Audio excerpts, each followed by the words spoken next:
کہ جب سیاستدان خاص طور پہ اس ملک کی تاریخ دیکھتے ہوئے وہ گرفتار ہوتے ہیں تو یہ پورا سیاست جو ہے اس کا نقصان ہوتا ہے، اور تو اس حد تک ہم کبھی جشن نہیں مناتے ہیں، نہ ہی مٹھائی باندھتے ہیں. مگر میں سمجھتا ہوں کہ یہ پوائنٹ آپ کو اور پاکستان کے عوام سے شیئر کرنا ضروری ہے، یاد دلوانا ضروری ہے کہ پاکستان پیپلز پارٹی تو شروع دن سے نیب کا خلاف ہے. میں نے آپ کے سامنے کتنے پریس کانفرنسز کیے ہیں کہ اصولی طور پہ پاکستان پیپلز پارٹی یہ کیوں سمجھتی ہے کہ ہمیں نیب کا ادارہ کو بند کرنا چاہیے. مگر ساتھ ساتھ آپ سب کو پتہ ہوگا کہ جتنا دیر سے پاکستان پیپلز پارٹی نیب کا مخالفت کرتی آ رہی ہے، اتنا ہی دیر پاکستان تحریک انصاف نیب کا دفاع کرتے آ رہی ہے. ہم جب حکومت میں آئے تھے 2008 سے لے کے 2013 تک چارٹر آف ڈیموکریسی کا حصہ تھا کہ ہم نیشنل اکاؤنٹیبلٹی بیورو کو بند کریں گے. خان صاحب نے اس کو مکمکا کرا دے دیا. خان صاحب نے ایک مہم شروع کروا دیا کہ نیب کو بچائیں. جب میاں صاحب حکومت میں آیا تب بھی ہم نے کہا، ہم نے حکومت وقت سے مطالبہ کیا اور اپوزیشن میں ہم ہی تھے جس کا یہ سٹانس تھا کہ نیب میں تبدیلیاں لے کر آئیں، نیب کو بند کیا جائے، یہ چارٹر آف ڈیموکریسی کا حصہ ہے. ہمارا بات نہیں مانا گیا. پھر اس کے دوران الیکشنز ہوئے، سب کچھ ہوئے. آج جو ہمارا حکومتی اتحادی ہے، حکومتی جماعت ہے، وہ ہمارا اس موقف کو پہ آ گئے اور ہم سب کا مطالبہ تھا کہ نیب ریفارم کریں. اس میں پاکستان پیپلز پارٹی کا اصولی موقف یہ تھا کہ بندی کریں. مگر جیسے آپ نے دیکھا خان صاحب نے اس کا حکومت میں رہتے ہوئے اور حکومت سے باہر نکلنے کے بعد بھی نیب ریفارم کا مخالفت کیا.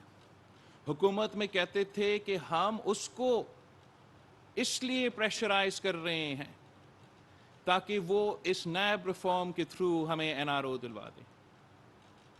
جب ہم حکومت میں آئیں اور ابھی جو ریفارمز ہم لے کر آئیں کہ 90 دن کے بجائے 14 دن آپ ان کے قید میں رہ سکتے ہیں، جب ہم نے اس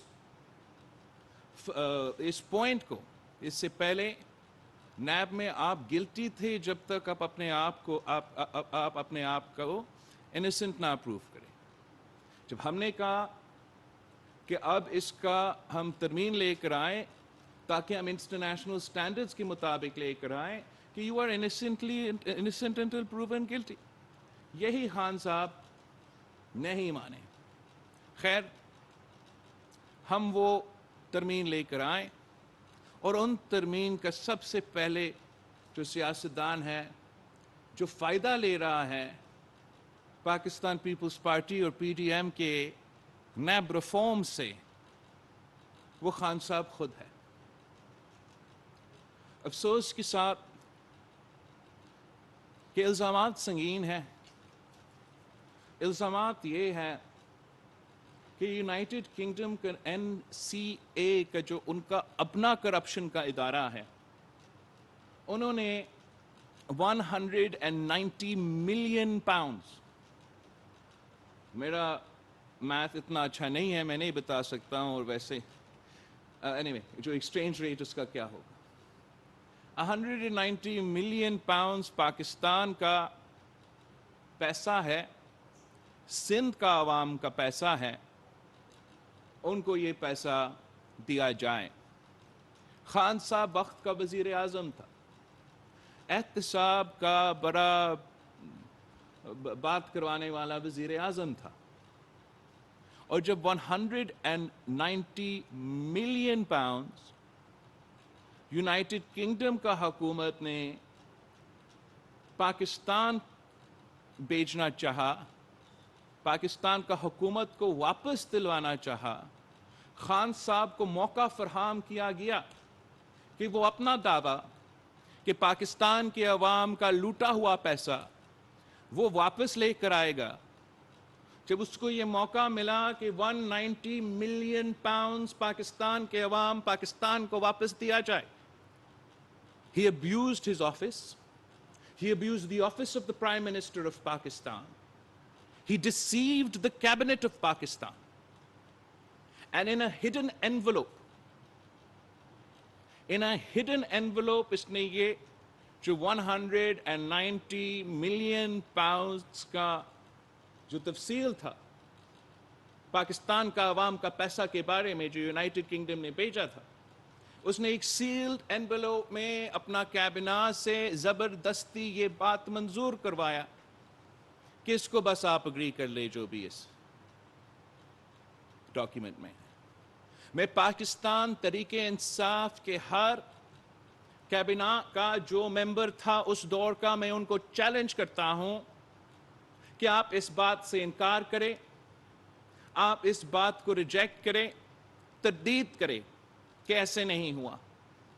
کابینہ نے ان سب نے کیا اپروو کیا کہ وہ پیسہ اس کے بجائے کہ وہ حکومت پاکستان کا اکاؤنٹ میں جمع ہو, اس کے بجائے کہ وہ بے نظیر انکم سپورٹ پروگرام کا حصہ بن کے پاکستان کے عوام کا جیب میں آئے, اس کے بجائے کہ وہ 190 ملین پاؤنڈز یہاں سندھ میں آئے اور ہمارا فلڈ کی ریکنسٹرکشن میں فلڈ کے متاثرین کو مدد دیا جائے, کابینہ نے وہ پیسہ ملک ریاض صاحب کو دیا تاکہ ملک ریاض صاحب اپنا جو فائن ہے سپریم کورٹ آف پاکستان میں وہ پورا کر سکے. اب بات تو یہ ہے کہ یہ کہ ایک سنگین الزام ہے, اگر آپ یا میں اس جرم میں ملوث ہوتے تو ہم تو کب سے جیل کے اندر ہوتے.